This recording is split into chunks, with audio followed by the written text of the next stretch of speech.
College. I welcome you all for the fifth day of AACT IST sponsored induction refresher program. Now, I would like to request Dr. P. Shobharani ma'am, Associate Professor, CSE Department, to introduce about our guest speaker, Dr. B. Gayatri Devi ma'am, Big Data Developer at DBS Bank. Please, ma'am. Thank you, Manisha ma'am. Good morning to all the participants.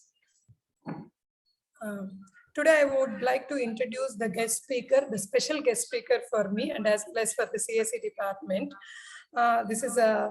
She is Gayatri Subramaniam. Let me introduce, she is my friend, colleague once upon a time, now still as a friend. Dr. Gayatri Balasubramaniam is working as a senior data engineer in DBS Bank, Singapore. She works for DBS Bank as a big data developer. DBS Bank is named as the world's best bank by Euromoney, Global Bank of the Year by The Banker, and the best bank in the world by Global Finance, world's best digital bank by Euromoney, and the world's most innovative in digital banking by The Banker. In addition, DBS has been accorded the safest bank in Asia award by Global Finance for 12 consecutive years from 2009 to 2020. Now I would like to introduce that where in this prestigious bank, Gayatri Balasubramaniam is working with a crucial position. She has completed her BE CSE from Raja College of Engineering in the year 2005. She has completed her MTech from Anna University Trichy campus in the year 2008. She received her gold medal in her MTech for scoring highest CGPA. She worked as assistant professor in CSE department at RMD Engineering College from 2008 to 2012. We are proud of you, Gayatri madam. She has received Young Scientist Fellowship Award in the year 2010. She worked as senior assistant professor at Vellore Institute of Technology University from 2012 to 2016 in Chennai campus. During that period, she has designed curriculum for MCheck Big Data Analytics at VIT University. She has designed the syllabus for the PG program and had done the big data lab set up at her university. She handled hands-on training for students in value-added programming in big data technologies. She has participated in various projects, proposals, and industrial collaborations. She joined as a senior associate projects in big data at Cognizant Chennai in the year 2016. She joined as a big data developer at DBS Bank Singapore in the year 2017. She has worked in developing various applications that run in big data platforms at DBS. She has done 50 plus certifications related to big data domain. She has completed her PhD in the year 2021 in the topic predicting behavior analysis of social network users using constrained cluster-based recommendations. She has got so many research proposals, though she is so busy. She has done various research publications in conferences and reputed journals. She has worked extensively in Agile Big Data technology, which is cloud. She is currently working as a senior data engineer in data ingestion products and data migration products, which is implemented across various countries like Singapore, India, Indonesia, UK, Australia, Malaysia, Japan at DBS Bank Singapore. A few of the projects what she has done are data ingestion in a big project and data migration. And so many projects where she has done it and she is doing it, though about those projects and her current experience in those projects for the big data analytics, she is going to share her knowledge with us. I once again, on behalf of the management, principal, head of the department of CSE, faculty members, I cordially invite you, Dr. Gayatri Balasubramaniam madam. We are so happy to receive you as a guest lecturer, and thank you for accepting our request. Now I request the session to be taken over by Gayatri madam. Please, ma'am. Thank you so much. Ma'am, can you hear me?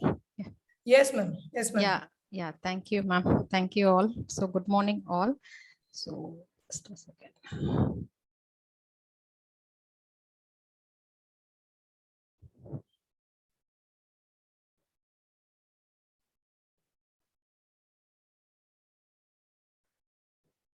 Ma'am, can you see the screen? Yes, ma'am. Screen is visible, ma'am. Yeah, okay, ma'am. Thank So, okay. Thanks, Shobha ma'am, for the introduction, and happy to be once again in the department. So, all good morning, all my friends and colleagues and the participants. So today I'll be talking about like my real-time experience in data analytics projects with respect to various clients and projects whichever I have worked. So, ma'am has given a good introduction about me. So that is me, like Gayatri Devi Balasubramanian. So like I am into big data Hadoop, like from when the Hadoop 1.0 version came from 2012 onwards. So initially I was into like a lab setup and Hadoop cluster setup. So that is how like I created passion towards big data. And currently I am into implementing various big data projects across different clients. So initially big data, so big data is a like from a data warehouse. When we are not able to handle oltp and olap systems, then came the parallel processing, so big data. So it is big data, like we have more massive volume of both structured and unstructured data. So normal traditional techniques is not going to work with big data. So that is why we have various algorithms and various tools and techniques to handle specifically for big data. So in big data, so big data and cloud cannot be separated, because though we talk about big data, then the question will be like storage. So how do we manage our storage of all the systems, file systems? So when we talk about like physical server, so when we keep on increase the scalability of the physical server, so we end up with handling lot of cost as well. So we started using migrating all our data to the server computing, that is the cloud computing. So big data and cloud computing goes hand in hand. So as a user or as a developer, we never experience like what kind of infrastructure, what kind of backend support or cloud is being handled, but different vendors do the different setup. So without cloud computing along with big data, we have more flexibility and scalability to deploy our projects on the cloud with along with the big data platform. Then the databases. So when we talk about big data, still we have relational database systems only with respect to big data, because the relational database systems are very strong in nature. We have schemas, representations, metadata also. So though though we work in big data, the fundamental concepts of the databases. So we store the data as the schemas, so metadata like oltp. So those systems only we will be working with big data and cloud. So popular database systems like ms access, db2, oracle, sql. So these are all the various big data database systems which we use in the platform. And like when we have the data is more, we are trying to do analytics out of it. So the main purpose is to make decision. So we have lot of data, so what is the decision we are making out of the data? So that is what we are trying to do in this one. So when we talk about big data, then the important part is like how we do the data ingestion. So we have the data in with ourselves, it is in our system. So we need to move to the third party system, so for doing computations. So previously data is moved, but now the computations are moved. So how effectively and efficiently we are trying to ingest the data in the big data cloud platform? So that is the real challenges. So how we categorize the data as like schemas and different sort of representations, the relational databases, what kind of joins we use, what are all the dependency tables we use. So all those things has to be taken care of. And when we talk about data ingestion, we have ETL process. So extract, transform, and load. We have different source systems of data. The source will not be from one particular place. The source will be from different particular place across the companies. So all the different sources of data, we need to extract it, and we will be keeping in the staging area. So that is what the landing area.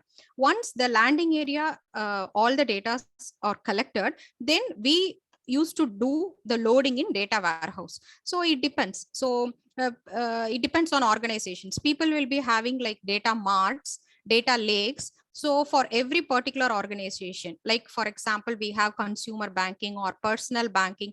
For that particular personal banking alone, we will be having a separate data lakes. So what we do there is like it's a logical partition of the big data. So we will be storing and accessing all the data within that particular lake. So loading of the data into the data warehouse. Ultimately, why we do all these processes, the visualization, the analytics. So what we dig into data and what we take out of it. So the final thing will be the analytics. So this is what the end-to-end process in all the layers of the big data. And we, without like every organization are moving into data-based organization. So without data, and we are taking value out of the data. So that is what the key point here. And when we come into Hadoop data storage, we have, as I said, the data sources will be of different part of the organization. Then we will be doing data ingestion, whether the data ingestion on which particular technology. So Spark. So in Hadoop, the Spark using the Spark technology, we are trying to process the data. Once the data is ingested, the Spark data frame handles the data, process it, and the processed data is given for the visualization. In visualization, we use like a Tableau or Grafana or what like different visualization tools. So the main part is like how we take the data, ingest the data. So that is where the real challenge is. Once the data is ingested, then comes the computation. So for computation, we are using Spark. Once the Spark computation is made, then the output of the Spark computation is given to the dashboards. So the dashboards will be giving the visual representation of all the works. And when it comes to big data analytics in banking, so all the banks are currently using big data technologies. So for different use cases. So for example, spending patterns, whether to give a particular person a loan or not. So these are all implemented in real time in banks. So each and every particular use cases will be the projects which will be going across the bank organization. For example, currently, if you are using DBS Bank app, so we have the mobile app. So in the mobile app, if you see, we will be seeing the spending pattern as a graph. For example, how many amount we have spent for taxi, like transportation. So there will be different categories. So for transportation, this particular month, what is my spending pattern? For restaurants, what is my spending pattern? For hospitals and pharmacies, what is my spending pattern? And for like entertainment purposes, what is my spending pattern? Like this, for a particular customer for that particular month, the spending pattern for that itself, the visualization is the visualization done is very huge. So if you have a chance to use, because now DBS Bank, the LVB Lakshmi Vilas Bank has DBS Bank has taken over the Lakshmi Vilas Bank. And if you have happened to see the DBS app mobile banking application, you will see how much the technology is into it. Usually banks will be taking a high risk to handle the data, because they will be in traditional databases only. They won't take so much risk with technology perspective. They will not be trying so much of technology into the banking, because banking is a traditional thing. But this DBS organization, they are like more into a tech. The CEO is an Indian, Piyush Gupta. So he is an Indian, he is an IIM graduate. So the DBS Bank is like more into technical bank. So they try all the various latest technology for handling the data. So if you see the app, the spending pattern, we can see like how they have different categories, all those things. And we have different recommendations also based on the customer. So all goes hand in hand with respect to the use cases of banking. And when we talk about like banking, so like banking is necessary, banks are not. So we have like invisible banking here. So we create bank accounts without going to the bank itself. So the physical banks are being not in use like much. Previously, if we had 100 banks, now we have only 20 physical banks. So everything is going to online and digital banking. And also like chatbots are there. Previously we used to have customer cares and everything. Now big data and along with the artificial intelligence, we have chatbots. So half of the human intervention is being done by the automation like chatbots. And when we talk about like learning journey, we have data novice. Like data novice, different classification of the users. Data novice 1, so what is how we handle the data. So data novice 2, that the next level, how we handle the data to solve the business problems. Okay, we have the data. Now what is a business problem? How to solve that particular business problem? The next level will be the data analyst. So after, okay, you have find out this is a business problem, then how do you deep dig into it, and what is the analysis you do out of it, the raw data, how you handle the raw data to take to the next layer.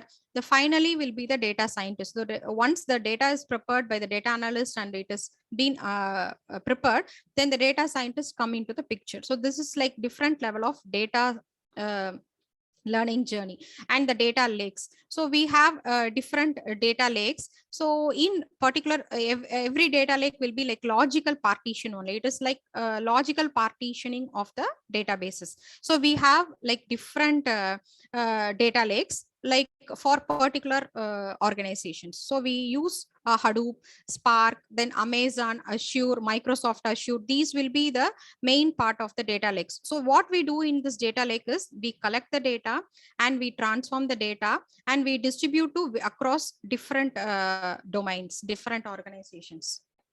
And the data lake, when it comes to data lake, as I told, there will be data sources across different projects. So all the data sources will come and fall into the common zone called the landing zone. So in the landing zone, we collect all the raw data and we store it there. Okay. Then after the landing data is stored, we need to do all the process of the data. Like if the data is, for example, a log data, a server log data. In the server log data, there will be like wanted information, unwanted information, everything. So we cannot store all the server log information. So in the server log information, what is the particular attribute we need to pick it? For example, the server name, the server name, the IP address of the server, the different server details, which country that particular server is running, and what is the CPU memory usage of that particular server. So these particular values alone, we will be taking from the logs and we used to store it. Once we pick the correct data from that particular log, then we do then we can do whatever experiments or visualization or computation on top of it. So the real challenge is the real challenge here is how we transform the data from the raw data and we take into our platform. So that is where the real challenge, because the data comes as raw data. So our platform or our environment has certain, it cannot accept as such. So the in-between process is what the challenge is. Once the data is processed and it came to the landing zone, then we will be doing the computation, or because that time the data will be like in a reading mode. We can understand the data. Okay, this particular column has this particular value. So we can have some sort of knowledge. But when we see the source data as such, it will be like in like it is like a Linux environment logs. So with the log, we cannot understand anything, or we cannot make any input out of it. It is like comma separated values or a pipeline separated values. So that is where the challenge is. So for my experience is concerned, so I was working with data migration project. So initially there will be like traditional systems like Teradata systems. All the data schemas will be in Teradata systems. So these Teradata systems, will be migration into the Hadoop. So new environment is Hadoop. So there is like two different challenges. So we have all the data and schemas and all the queries, the computation process, everything will be in Teradata system. So based on the Teradata system, we have done the data mapping. So now if it is into Hadoop, then how we need to process the data. So what we used to do is we used to gather the requirements. So in Hadoop, like what is the cluster size, like how many clusters are there, and what will be the computation speed. So if we want based on the data, we need to tell, like we need to if the data is like more, then we need to increase the cluster size. So once the cluster sizes increase, the computation will be fast. Our major part will be like doing the data mapping. So data mapping in two systems, here traditional systems, here into Hadoop. Again in Hadoop also, we are going to store it as DB only, database OLTP only. But how we store here, like what are the data models we do here, like star schema, snowflake schema, the data modeling part and the data ingestion part. So that is what that particular project is. And next, migration data across clusters in Hadoop. Previously, there will be like a particular cluster setup and all the data and all the databases are already ingested and it will be working on it. Now there come a situation that we have to decommission all the servers. So when we decommission, like we need to do some upgradations or some patching or something, something we need to do the changes. That particular time, the current cluster will not support it. So in that case, what we do is we need to migrate the same data schemas from one particular cluster to other particular cluster. So this migration project is a long-term project and it goes hand in hand. It's like it goes for years. Like once we migrate from the traditional system like MySQL to Hadoop, then from Hadoop itself, from one cluster, we decommission that particular environment and we move on to the newer environment, because we keep on upgrading the technology. So when the technology get upgraded, we cannot use the current schemas and data model. So again, we need to create new data models for that particular environment and we need to move on. So this data migration is like a long-term one. And then historical data migration. In this historical data migration, what happens is we would be doing one-time migration, like all the historical data which we think that tomorrow it is not going to change, like it is not a transactional data. That particular category we do the categorization and we do like one-time load. So one time we ingest all the historical data into the environment, into the Hadoop cluster. So basically the thing is we take the data and we ingest into the Hadoop thing.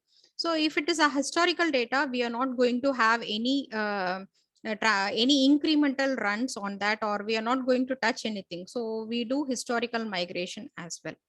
So these are all different kind of migration and data ingestion. So now the role of a data engineer or a senior data engineer is to how you effectively ingest all the data into your environment. So you have an old environment, you have a new environment. So what are the challenges, how we move on, and how we proceed to ingest and achieve the goal.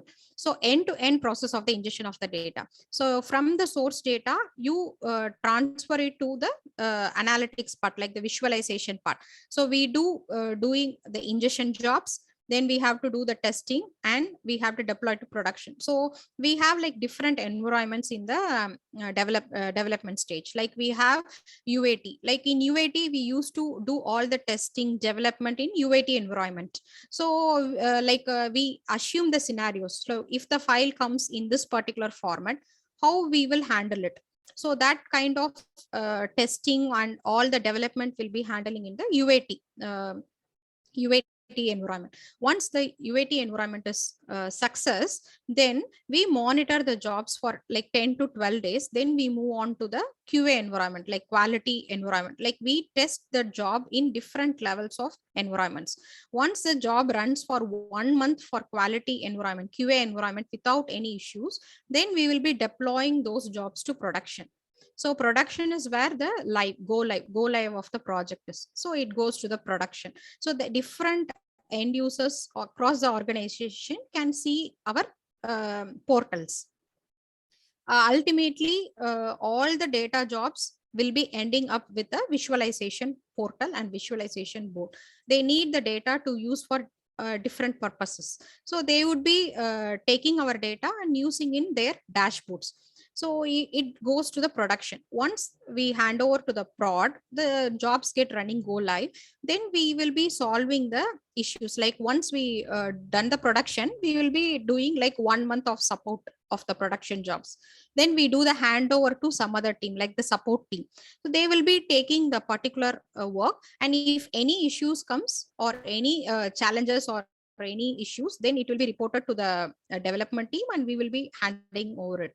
So this ingestion project starts like this. Like we have different for example, the project starts with like gathering of business requirements. So what is the particular requirement for what we are doing this particular thing? For example, we have a table called customer table. So in that customer table, what are all the attributes which we are going to have? So that particular attributes we used to collect from the business requirement side, like metadata. We used to prepare the metadata, and then once the metadata preparation is a very like important task. So once the we initially start with doing metadata preparation only. Once the metadata preparation is done, then we design our data models, data schemas. Then we start with the ingestion process, and then the processes. So okay, now the ingestion is there. There are different layers, like it's all like logical partitions, like T0, T1, T2, T3. So T0 is the like the initial landing zone of the data, the raw data. T1 is like it is now into the schema. We put the particular all the source data into a schema, into a table, that is T1. Then T2 is the computation, like joins. Like I have like the master table and I have the non-master tables. So the master tables will be the dependent tables and the non-master tables will be the consuming tables. So this T2 area, we focus on doing different kinds of joins, like outer joins, inner join, based on the scenario, use case scenario. We do different joins, and we do joins all the tables and do computation part in T2. For computation only, we use Spark SQL. So it is a normal SQL, but the syntax will be in the Spark format. So because we store the data as database, so we mostly work on the SQL, Spark SQL. So the Spark SQL will do the computation part. So we will be joining, for example, 5 to 7 tables for one particular column. We need to take for one particular column, all the 7 tables. We used to do the joins, all the computations. Once the computation is done, the resultant is given to the T3 layer. So the T3 layer will be the visualization part. So in visualization part, it is very easy. Like we do like ODBC connector, like a Tableau or Grafana or any other visualization tools. That visualization tools will point to the result of the computation. So like we can imagine a dashboard kind of thing. So from the dashboard, the user will be using the dashboard. So from the dashboard kind of thing, when we do any clicks or any graphs, the backend data will be coming from the T2 layer. So that is what the T2 layer. After that, we have all the source data in AWS cloud computing, like S3 buckets. So we have bucketing concept here. So we will be having like how we point to a particular server to related to a particular IP. We have buckets here. So this particular, for example, the India country data will be in this particular buckets.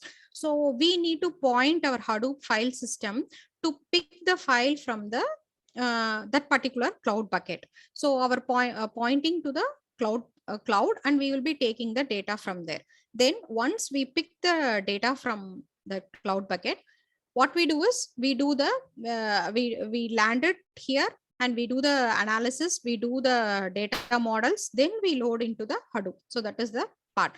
Okay, once the data is loaded now, we need to know before itself whether it is a history data or transactional data.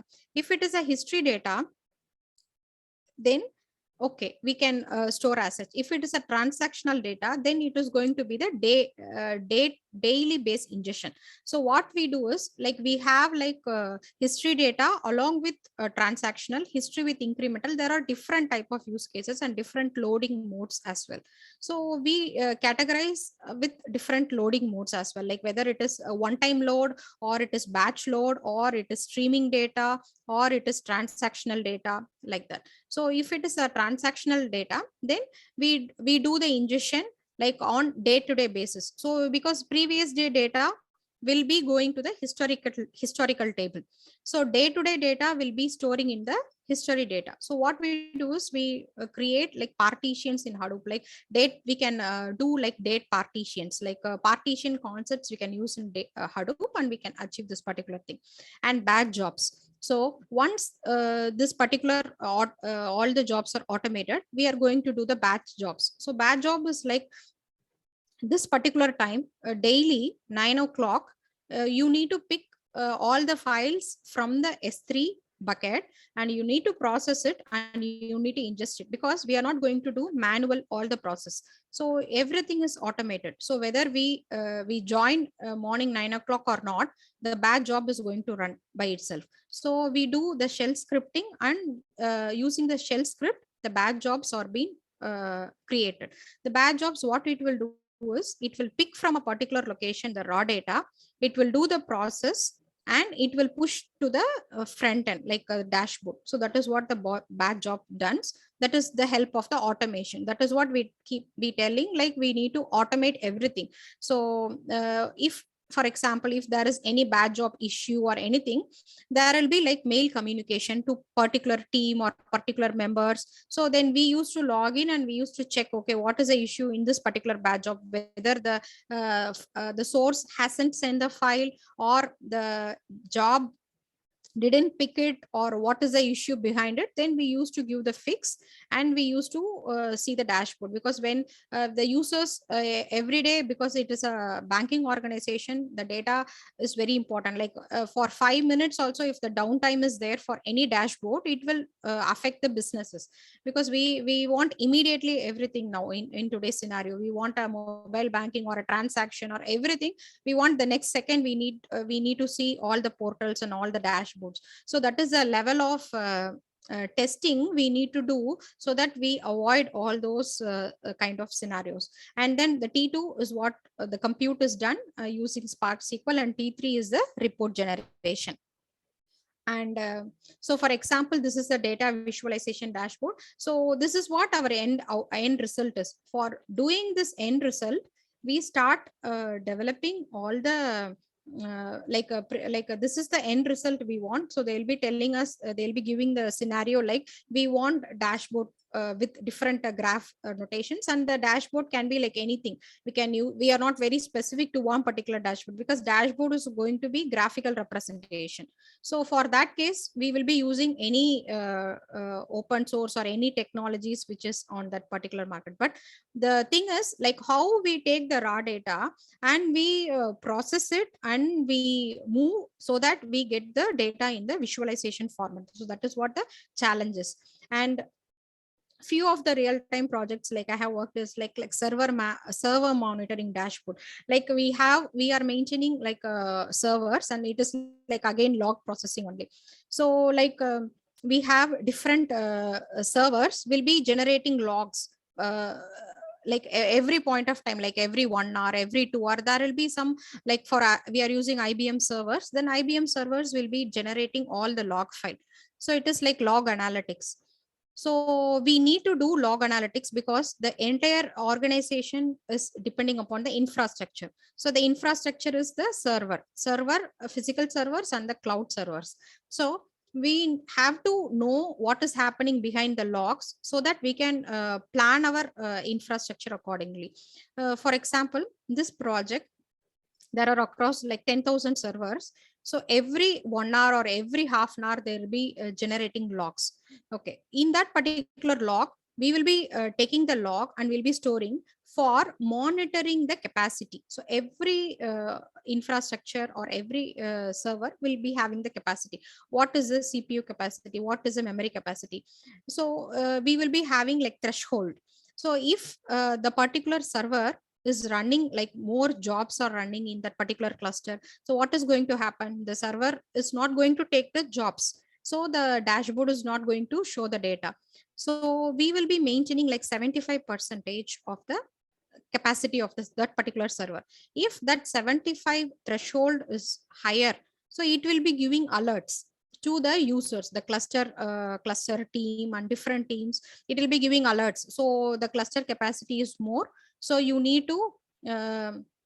you need to like add upon more, or you need to do some adding or doing scalability issue, or we need to stop some jobs. So some jobs will be like we need to it will be generating lot of logs, so we need to stop it immediately for certain purposes. So what happens is this server log data, it is going to store the data of the particular month or particular week. So what we do is, okay, after 1 month of the data, we are not affordable enough to store all the log data. So what we do is, we take 1 month of data, we process it, and we will be in a data warehouse, we'll be doing drill down and roll up. So that is what we do. So a month of data. So you can see you can imagine a visualization of a calendar.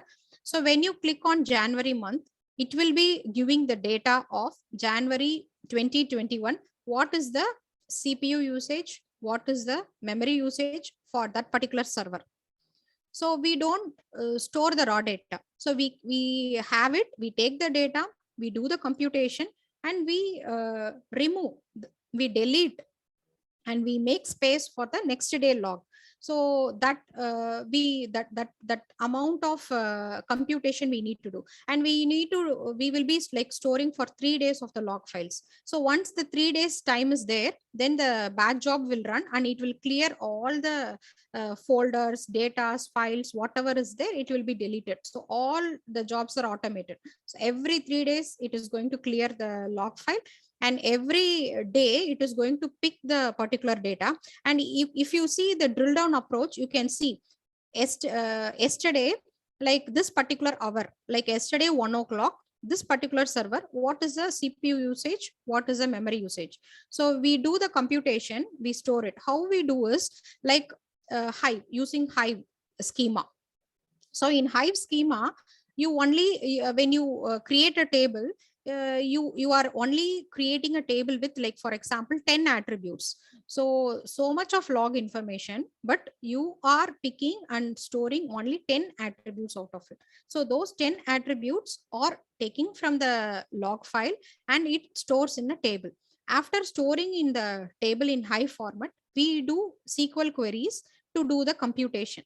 So we use like Impala, or like fast in memory processing computing like Spark SQL, and we do the fast computations, and we used to deliver the results to the dashboard. So that is the one project, like server monitoring dashboard. It's a log based analytics. And next one is like AML systems. So the AML system is like anti-money laundering system. So every bank or organization will be having this particular thing, anti-money laundering system. Like it is very important, and it comes under like risk identification category. So before a risk comes, we have to identify it, and we have to remove the risk. So that is where this AML systems are. So it comes under risk management organization. So here what I have done is like I have done like data mapping, like across different departments. All the data will be there. So we do mapping. So the data mapping is what the major role here is. So when we are doing mapping, we need to know the relations between the departments. So in particular department, for example, the customer ID will be stored as customer ID. In other department, the same customer ID will be stored as member ID.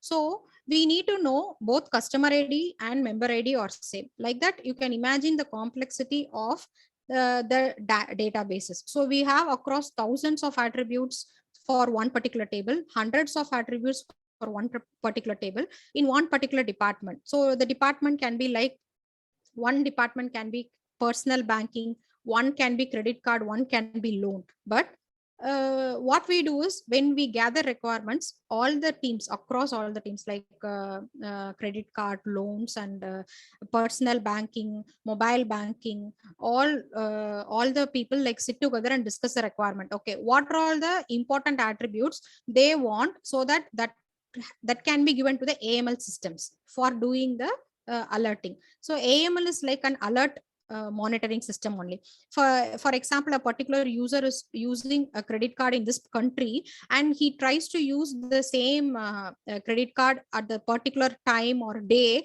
in other country. Like for example, he is using in India and he is using in like Australia on the same day with the same credit card number, then it is identified as a fraudulent activity. So for that, what is the base thing is data. So what data and what attributes we need to pick it. So that is what the challenge is. So for every department, we categorize the data based on the classification, whether it is confidential data, because we cannot take the confidential data, or we cannot take the very secret data, because we have data classification. We classify data as secret, confidential, public, all those things. And we do like encryption also to the data. For example, if the customer data is there, it is not visible as such. For example, a name called ABC is there, ABC will not be visible. We do encryption. Data encryption methodologies are done on the data, and we encrypt the data, and we will be showing it. So that is how the data encryption plays there. So whatever the attributes we pick across the systems, we take the attribute, then we give to the AML systems. AML system will take care of like different kind of alerts will be going on there. So that can be like customized based on the use cases. So in that particular project, like my work is doing like data mapping, taking the values out of the data attributes, picking the relevant data attributes and fetching into that particular systems, because the system is like system is already built. So it's a product. AML systems are a product. So you have a product, you have a data, how you map that particular data to the particular system. So that is what the one of the AML system work I have done. And the technology across I have used is like Hadoop and AWS and Hive.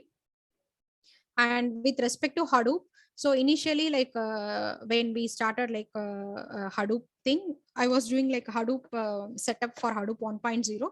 There we had MapReduce and HDFS, and when we know Hadoop 2.0, we have Yarn, like a resource manager. So we have like every Hadoop has like Hadoop developer and also Hadoop administrator. So the Hadoop administrator will be taking care of all the Hadoop related cluster activities. So that is what the Yarn kind of thing, like cluster resource management. So they are there to take care of our clusters. So we developers used to work on that cluster. So we know we never know what happens in the cluster, like whether they have added few systems or they have removed few systems, whether they decommission few servers. It is all like invisible to us. So that is what the advantage of the Hadoop itself. So what is happening in the backend, the front end developers, we never know. So we start doing our computations like as if we work in our Oracle database or a MS Access database. So that is what we have the facility. Backend will be taking care of the cluster systems. And when it comes to project, like we have like agile development project. So that is very important. Like previously we used to have waterfall. Nowadays across all the organization, they're going to the agile development methodology. So in agile development methodology, what happens is like we initially gather requirements.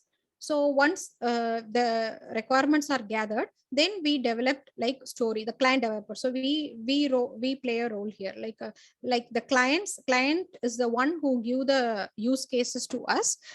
So the developers will be doing the work, and who will be consuming is the users, the business users. So there will be always like there will be a different kind of scenario and terminologies which we use. So developers will be using different terminologies. Clients will not understand because they are not into the technical team. And also the users don't know, the users want to see the dashboard, so they are not worried about like which technology we are used to build the particular dashboards. So then here we create a story. So here, like in Agile, we use Jira. So Jira is a dashboard, which we use to create the stories. So day to day, like how we do progress, how we monitor the progress, we do the Jira board. So in Jira board, like for example, there is a project team and there is like 10 members working in that particular project. So all the 10 members, they will be creating their own stories, user stories. So what is the requirement and what is the role I am going to play this particular day and what is my contribution. So that way we create stories in Jira boards. So once that particular story is created, it has been assigned to us because the Scrum Master is one who manages the team. So once it is assigned to us in the point of stories, we start develop and we do testing. It continues, it's an iteration process. Then it comes to the release. So when it release, the users, we will be releasing to the users. The user will be giving certain feedbacks. Okay, we want this particular change or that particular change. There will be some mismatch of the requirements. So then if it is okay, we deploy and we really do the release. If it is not, then we do the recording the change, because we have to record the change, record whatever they have told. Recording here is like for auditing purposes. So we have auditing here as well. Like in software organization, we have auditing. So everything has to be recorded. So we have recorded the particular changes and we do adjust according to the priorities. So if today we are working in one particular development but we are getting some other priority, high priority work or any other thing, then we need to change our priority accordingly, and we will be taking that particular task, and it goes like in loop. And this agile project management is like, there will be like product owners. So the product owners will be the one who consumes what they want, everything. They know, the product owners know it. And the team, so the team is what we are into the team based model, and we have the Scrum Master for all the teams. So the Scrum Master, what they will do is they will get the requirements and they will be doing the project planning. So like how many team members and how the project is being delivered, so what is the deadline of the project, and every sprint. So we have 15 days a sprint. So every 15 days we need to deliver the product to the customer, the business user. So it is a small, if it is the requirement is small, we'll be delivering in 15 days. If it is a big requirement, we will be delivering in sprints, like different sprints. We take like 6 sprints or 7 sprints like that. But every end of the sprint, we need to showcase like whatever we have done so far, we need to showcase to the end user, business user. And also we have since we are doing agile methodology, we have like daily stand-up meeting. So daily stand-up meeting, the progress will be tracked. And end of the sprint, every 2 weeks, end of the sprint, what we do is like we do the sprint review and retrospective, whether whatever goals in the sprint, the task we have taken is achieved or not. If it is achieved, okay. If it is not achieved, so what is the reason? We discuss among ourselves, so that while we are doing the next sprint planning, we only pick what is possible. Because for a 15 days, we cannot take so much of task into one particular sprint. So we need to have a clear planning, so that we will be taking only the task which we take into it. So this is how the sprint planning is, and the retrospective goes on. So every 15 days this happens, so that big data project in agile methodology. So that is what we are using it. And for example, for any reason, if there is no data or no information we are getting, then what we do is we move to the backlog. So every sprint will be having a backlog plan. So in this particular sprint we cannot complete it, we move to the backlog and we pull into the next sprint. So this is how the agile methodology with respect to the project is. And next come the important thing is the base. So I have the source data with me. I don't understand what is the source data. So how to relate, how now I want to prepare a schema. So in between the source data and the schema is the metadata. So this metadata is like it's a like a Venn diagram. I have a source here, my raw data. Raw data is with me, and the user expect like these things should be coming in the dashboard. So first, what priority I have to do is I have to do the metadata management. So in metadata management, we have like data dictionary and data glossary, because we have using metadata management. Like when the data comes in, we will be differentiate into three different data types. For example, business metadata, operational metadata, and technical metadata.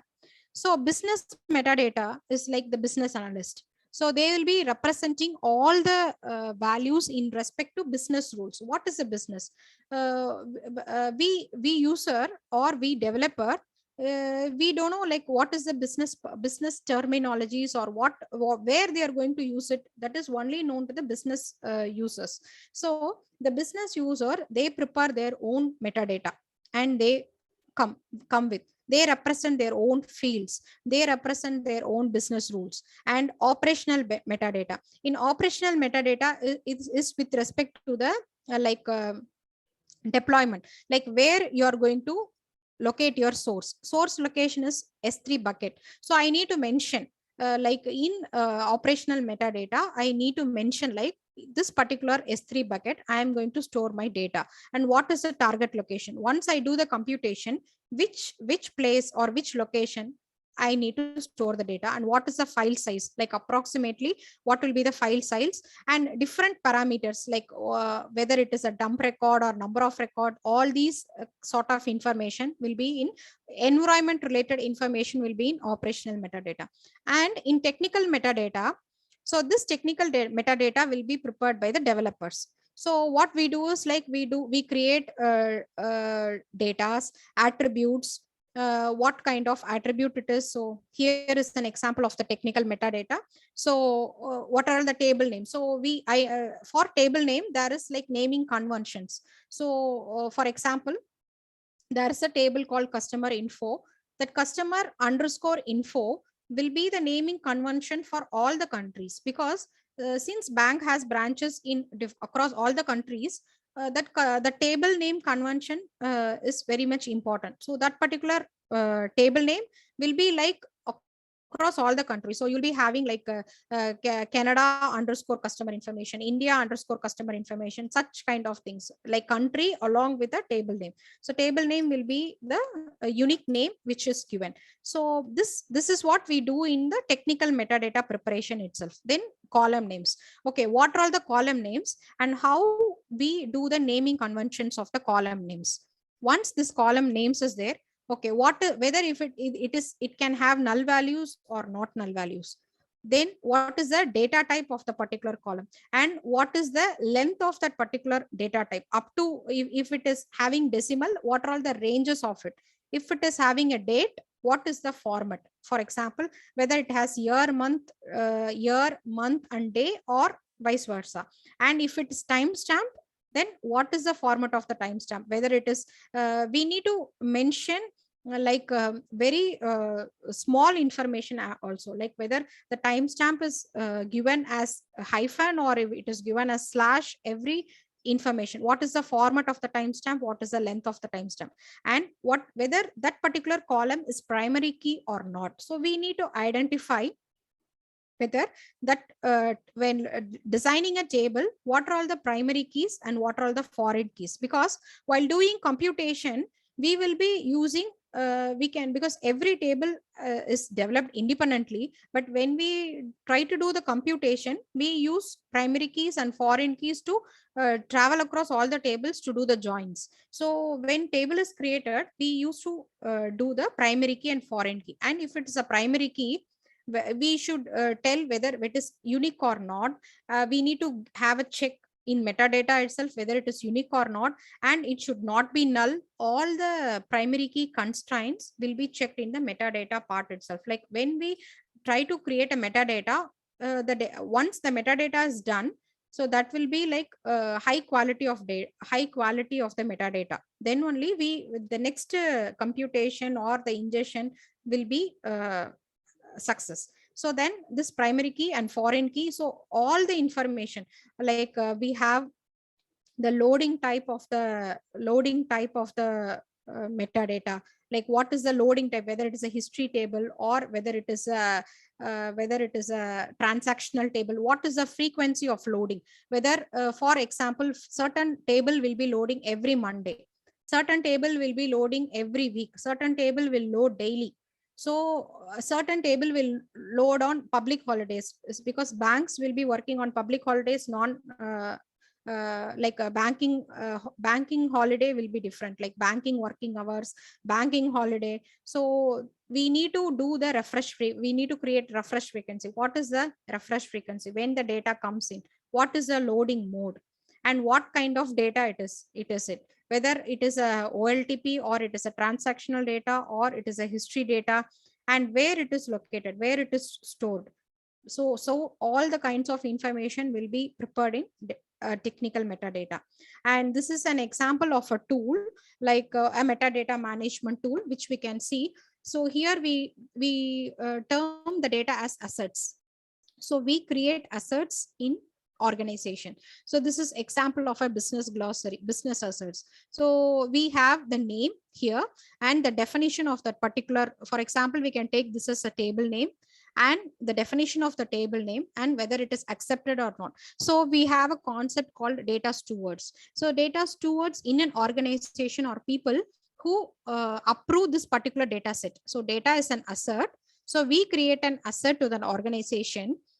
After that, there should be some standard. So what the data stewards do is they have various checks, like auditing, they have various checks, and finally they accept the database and they approve the database. Once they approve the database only, then we can kickstart from taking the data and doing like computations or whatever we want on top of it.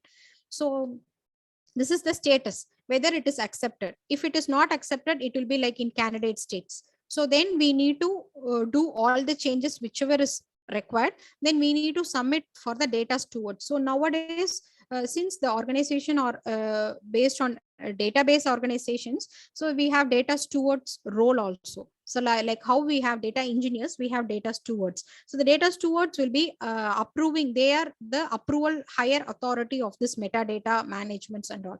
So they need to approve our data sets. For example, if there is a particular column and I have given as secret, or I have given as confidential, or I have given as public. So they used to do the check for that particular attribute. What is the, whether it is confidential, because they are more into that particular data, whether it is confidential, restricted, or it is secret information. So that classification also should be row wise, like column wise. So we have 10 columns. Those 10 columns also we need to define whether it is restricted column, confidential column, or it is public column. So because for example, if we have a table, the description can be public, the table name can be public. So there are few attributes of the column which can be public and which can be only confidential. So those kind of things we need to fetch in to prepare the technical metadata. So this that is where we link between the raw data, how we have a raw data which is coming into the servers, and we are seeing visualization. So how this raw data is converted to the visualization, the basic step is to prepare a metadata. So that is what the technical metadata is. So this is one example of a transactional table. So this table is in accepted state. So there will be like very good UI user interface where we can interact with a metadata management tool. It will be very like user friendly as well. So it is the column position. So what is the column position? Names, and what are all the data types of the particular column, and what are all the names names which we store for that particular table, and what are all the security classification, whether it is public, highly confidential, or like that, and the tagging is here, and the full name of the table. So this is like one one particular table information. There are only 6 columns here. So there are like a lot of columns which this particular table has, like it cannot be visible also here. So that many number of metadata information should be fetched in this data. So once this metadata is prepared, then okay, what is the step? Now this metadata is prepared, we have given which time it should run, and all the information we have fetched in metadata, and it got approval state also. So okay, next what we need to do is we need to create tables here. So where we used to create table is we used to create table in Hive, like how we create, like create table name with values, like that we used to create table. So once the table is created, then what we do, table is created according to the metadata, table is created, then we try to ingest the sample records into that particular table, and we do various testing. Like for example, if the primary key column comes null, so what would happen, like whether it will try to ingest or it will fail. If it fails, then it whether it will send mail communication to the user or not. Okay, whether daily 7 o'clock 7 a.m the source is sending the data to the particular S3 bucket. If it doesn't send to S3 bucket at 7 o'clock, because the batch jobs we are automated it, so 7 o'clock it will go and pick. If 7:05 or 7:02 it comes also, it is not going to pick. So what we do is we do some time loops. Okay, 7 o'clock the batch jobs will run, after that 7:30, like that we have like 2 to 3 runs of the same batch jobs. So if for any reason if the batch job is late, then it will try to pick the data, it will start the loading. Once the loading has happened, then we do all the test case scenarios in the testing UAT itself. Because previously we used to have different developer teams and testing teams. Now like full stack developer, we need to do end to end, like development and testing goes hand in hand. Previously developer used to develop and tester used to test. Now developer itself creates the test cases in the Jira board. So we do the testing as well. So what kind of testing is there? Like whether the source has, for example, 10 columns, and whether the table creation is also having 10 columns, whether the attributes are same. For example, I may create a particular column as timestamp, but the source may send us date field. So then the data will not be ingested, because it will check for that particular column data type, then only it will do the ingestion. If they are sending us a data type, and I have stored that particular column as timestamp, then what I need to do is I will check with them whether it is going to come as date only or timestamp only. And I used to talk with them, and I used to get the format, the length, everything from them. Then I used to go and change in the metadata. So whatever changes we are doing in the table level should be done at the metadata level also. Then only the changes will be like public. It is like fixed. Once the metadata is generated for a particular table, we can utilize for different countries. Like like a bank will be having like different countries also. The same implementation we can use it. So once the customer information is available, the columns, every metadata is stored, it is going to be India customer data, it is going to be Singapore customer data. So only the country column is going to change. So country is going to be India, country is going to be Singapore. Other than that, all the other columns, other computation, everything is going to be same. So what they do is, first generally they do the implementation for one particular country. For India, we do the migration, we do the go live of the particular project. So once it is success, then every week every country will go live. So next week there will be like Hong Kong, next week there will be Taiwan, next week there will be Japan. But for developer point of view, there is only one change. You are going to change the country details as alone. Remaining metadata or the computation or the information is going to be same. So we are reusing the code. So the reusability of the code goes hand in hand, and also the automation. So the automation is like huge help. So one day like we would be ingesting like 200 files across all the 10 countries in the clusters. So that much amount of automation we need, because the data is huge. Then previously we used to do manual ingestion. So we used to take the file, we upload manually. So now every jobs are done by automation. For automation, the main important code, the language they are using is Python. So using Python, all the jobs are automated and it is running as automated jobs. So like we never know like the pressure of working in the environment, because every jobs are automated. Today this particular job 10 o'clock it will run, whether we are there to start it or not, it is going to run. If it is going to get any issues, automatically mail communication will come. So from the mail communication we go and see. And when it comes to Hadoop, no, all the job will be running in servers only. So we have job server, like we know like Hadoop, Hadoop infrastructure will be having resource manager, data nodes, name nodes, all those things. So name node, data node, all will be handling by the cluster team. So we will be having like job servers, like a monitoring dashboard. This particular job, like what is the memory it has occupied, and if it is failed, what is the reason, what is the exception we face. For example, it may fail with the data is not ingested properly, the timestamp has different format, or the name, it is public information or it is secret information. I would have done the changes in metadata, but when we do the changes in metadata, the other challenges is different environment. So for example, I create a table in UAT, I drop a particular column. So what I do is, when I create a table in UAT, I do all the testing. I push that particular table to the QA environment. So now in QA environment, the table is already created with 10 columns. So what happens is, next I face a scenario to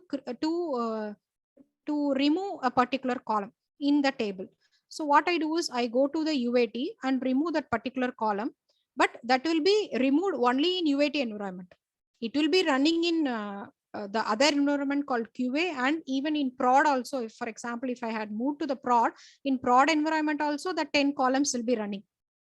The source team is telling me from tomorrow onwards, only 9 column is going to come. The 10th column we are not sending anymore. So you remove the 10th column. So what we do is, we need to record it in sprint. We create story point. We put evidences, because when we want to drop a column, we need to have evidence out of it. So we have evidences of all the things, then we try to drop it. So what we need to do is, we need to come in the reverse way. So what I need to do is, I need to drop a column in prod, I need to drop a column in QA, and I need to drop a column in UAT. So there are 3 different kinds of environment.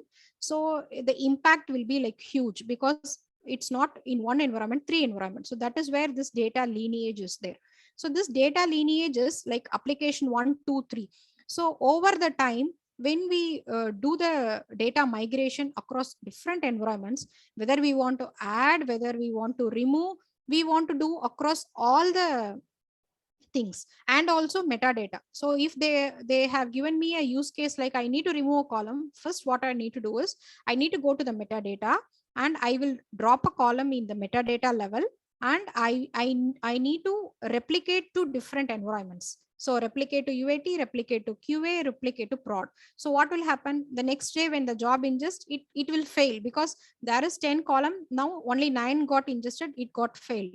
So then we need to give the fix, like dropping all the dropping all the table, because you can imagine the challenges, like when you drop a historical data, or when you like historical incremental data or transactional data, datas will be like partitions. So what we do is, whether we will be asking them, okay, if the Hadoop, inside Hadoop HDFS file system, if it is storing as like day partitions, we can store as like that, like partition concept, like day partitions, month partitions, week partitions also we can store it. Like it is like how we create a folder in our Windows. So that is way we can create it. So when it is replicated upon all the environments, then comes this data lineage. So how you take that particular attribute, one particular attribute, across all the applications, across all the environments. So that is how the things. And the major thing is like data lifecycle.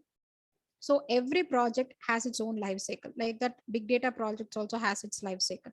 So we have more challenges, we have more issues, and like it's like learning and getting to solve that particular issue. So we have like how we tell in like agile methodology, we have gathering the requirements and creating metadata like operational, technical, and each and every person accordingly will be preparing their own business analyst will be preparing business metadata, technical people will be creating technical metadata, operational, the environment perspective will be created by the environmental metadata.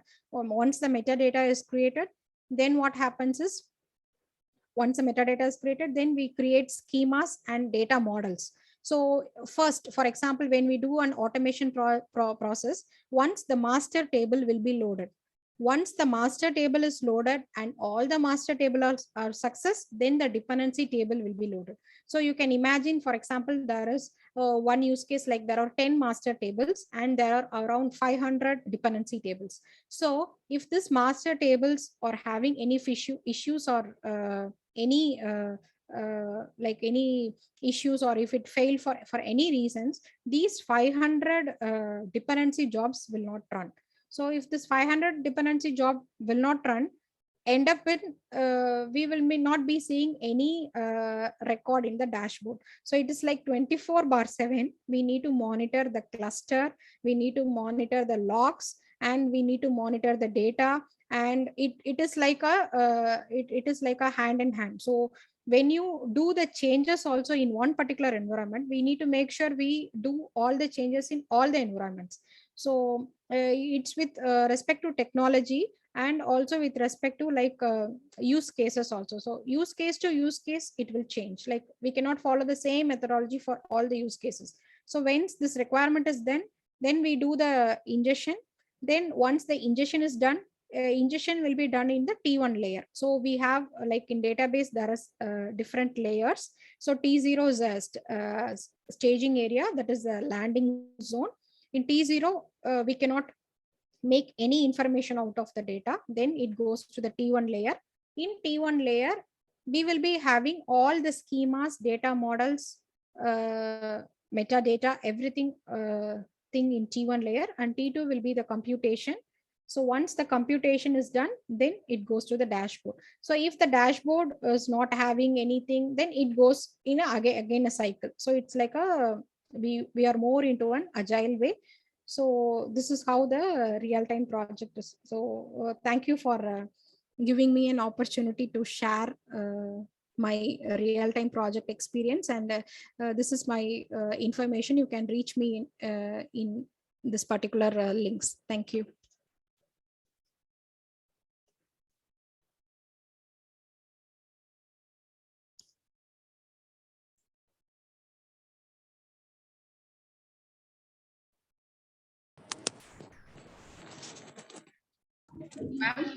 Guy, madam, it's Gayatri, madam. It's not over. No, thank you so much. Okay. Manisha will say the vote of thanks. Gayatri, madam, please. Manisha, ma'am, you continue.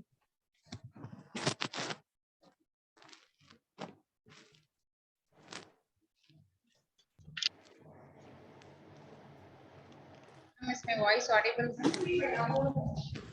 Yes, ma'am, your voice is audible. Little bit louder. Okay, ma'am. I would like to thank our speaker, Dr. B. Gayatri Devi, ma'am, Big Data Developer at DBS Bank, for enlightening us with their knowledge in our busy schedule. We are glad to have us as a speaker. Thank you, ma'am. Today's session was very informative and gave us deep insight in the topic, data analytics in big data.